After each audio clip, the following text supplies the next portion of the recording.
कक्षा 9 जीवन की मौलिक इकाई क्या है? जीवन की मौलिक इकाई क्या है उनके बारे में हम पढ़ेंगे। जीवन में क्या चीज़ जरूरी है? The fundamental unit of life. धरती पर जितने भी सजीव हैं ना, सब कोशिका से बने होते हैं। पेड़ हो, पौधा हो, छोटा मक्खी हो, कीटाणु हो, बैक्टीरिया हो, वायरस हो, सभी किससे बने होते हैं? कोशिका से बने होते हैं। हर जीव सजीव का मौलिक इकाई क्या है? कोशिका है। हर जीव का निर्माण कोशिका से ही होता है। जीवन का हर कार्य कोशिका के अंदर होता है, जो सजीवों को जीने के लिए उपयुक्त निश्चित प्रकार अपने दिशा में कार्यरत ऊर्जा प्रदान करता है। एक जीव के शरीर में जितना कार्य होता है वो सभी कोशिका के अंदर भी होता है।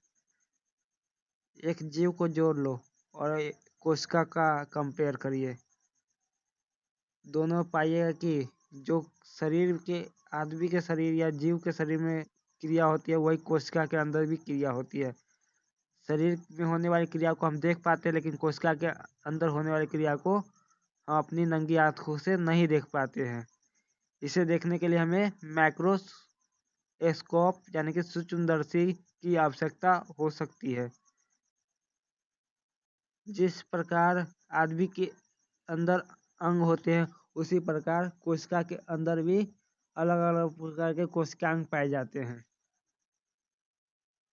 जिस प्रकार मानव के शरीर के हर अंग कार्य करते हैं उसी प्रकार कोशिका के अंदर हर कोशिकांग उसी प्रकार कार्य करते हैं। कोशिका का सबसे पहले पता रॉबर्ट हुक ने 1665 में लगाया था। उसने कोशिका को कॉर्क की पतली काट में अनगढ़ सूक्ष्मदर्शी की सहायता से देखा। कैसे सूक्ष्मदर्शी? वो खुद से छोटा मोटा सूक्ष्मदर्शी बनाया रॉबर्ट हुक वैज्ञानिक ने 1665 में। उसी की सहायता से मधुमक्खी के छत्ते जैसा कोशिका को खोज किया। छोटे छोटे घर थे, जिस प्रकार मधुमक्खी का घर नहीं होता उसी प्रकार वहां पर भी घर थे। उसको सेल नाम दिया।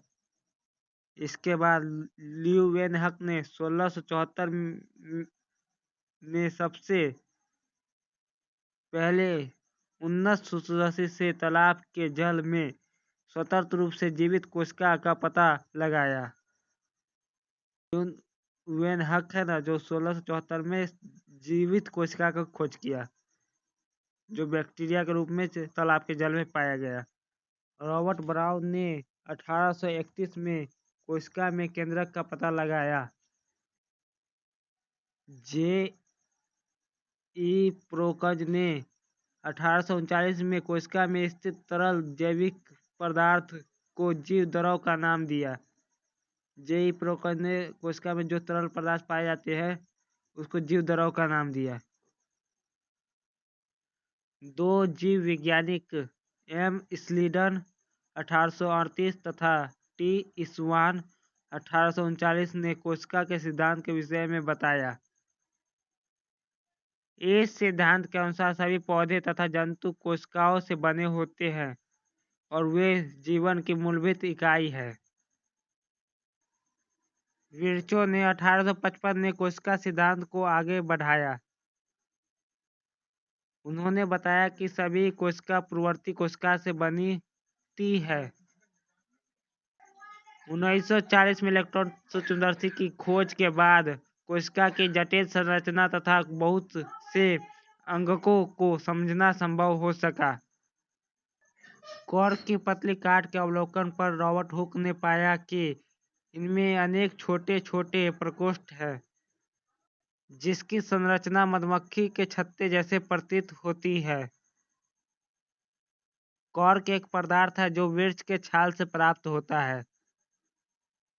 सन 1665 में हुक ने अपने स्वनिर्मित सूक्ष्मदर्शी से देखा था। रॉबर्ट हुक ने इस प्रकोष्ठ को कोशिका कहा। सेल कोशिका लैटिन शब्द है जिसका अर्थ होता है छोटा कमरा। उपरोक्त घटना छोटी या अर्थहीन लगती हो, लेकिन विज्ञान के इतिहास में यह एक बहुत ही महत्वपूर्ण घटना है। इस प्रकार सबसे पहले हुक ने देखा कि सजीवों में अलग अलग एकक होते हैं। इन एककों का वर्णन करने के लिए जीव विज्ञान में कोशिका शब्द का उपयोग आज तक किया जाता है। आओ कोशिका के विषय में और जानकारी प्राप्त करें। हमारा क्वेश्चन है कि सजीव किससे बने होते हैं। मानव शरीर की सबसे छोटी कोशिका शुक्राणु, मानव शरीर की सबसे बड़ी कोशिका अंडाणु, मानव शरीर की सबसे लंबी कोशिका तांत्रिक कोशिका है। हमारा अगला क्वेश्चन है कि कोशिका किससे बनी होती है। हमने देखा कि कोशिका में विशिष्ट घटक होते हैं जिन्हें हम कोशिकांग कहते हैं। कोशिका कैसे संगठित होती है। यदि हम कोशिका का अध्ययन सूक्ष्मदर्शी से करें तो हमें लगभग प्रत्येक कोशिकाओं में 3 गुण दिखाई देंगे: प्लाज्मा झिल्ली, केंद्रक तथा कोशिका द्रव। कोशिका के अंदर होने वाली समस्त क्रियाकलाप तथा उसकी बाह्य पर्यावरण से पारस्परिक क्रियाएं इन्हीं गुणों के कारण संभव है। आओ देखें कैसे।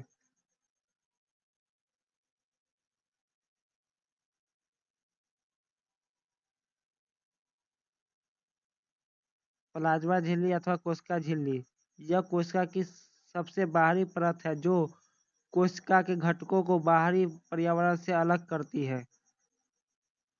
कोशिका झिल्ली कुछ पदार्थों को अंदर अथवा बाहर जाने और आने देती है। यह अन्य पदार्थ की गति को भी रोकती है, जैसे कि कार्बन डाइऑक्साइड और ऑक्सीजन को आने जाने देती है, और जैसे कि कुछ और पदार्थ है जिसको नहीं जाने देती है, रोकती है। कोशिका झिल्ली को इसलिए वर्णनात्मक परागमय झिल्ली कहते हैं। कोशिका में पदार्थ की गति कैसी होती है। पदार्थ कोशिका से बाहर कैसे आते हैं। कुछ पदार्थ जैसे कार्बन डाइऑक्साइड अथवा ऑक्सीजन कोशिका झिल्ली के आर पार विसरण प्रक्रिया द्वारा आ जा सकते हैं। विसरण का मतलब होता है आना और जाना, गमन करना मतलब। हमने देखा कि पदार्थ की गति उच्च सांद्रता से निम्न सांद्रता की ओर होती है। कुछ इसी प्रकार की प्रक्रिया कोशिका में होती है। उदाहरण के लिए जब कुछ पदार्थ जैसे CO2 जो एक कोशिकीय अपशिष्ट है जिसका निष्कासन आवश्यक है, यानी कि जरूरी है निष्कासन, कोशिका में एकत्रित हो जाती है तो उसकी सांद्रता बढ़ जाती है। कोशिका के बाह्य पर्यावरण में CO2 की सांद्रता कोशिका में स्थित CO2 की सांद्रता की अपेक्षा कम होती है। जैसे ही कोशिका के अंदर और बाहर CO2 की सांद्रता में अंतर आता है, उसी समय उच्च सांद्रता में निम्न सांद्रता की ओर विसरण द्वारा कोशिका से CO2 बाहर निकल जाती है।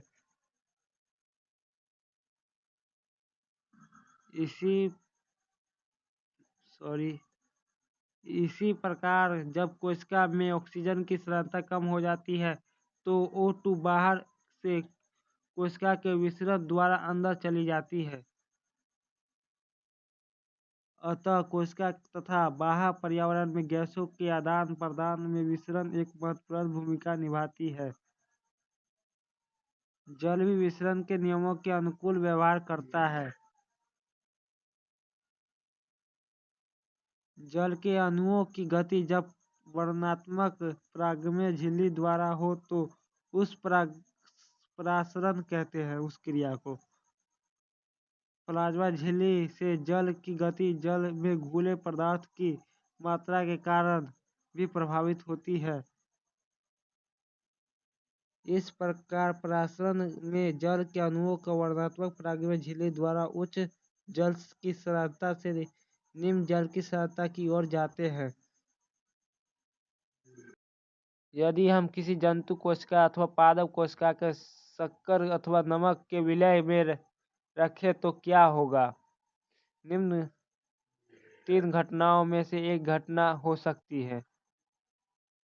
आगे की क्लास हम नेक्स्ट ले लेंगे। आज के लिए इतना ही काफ़ी है।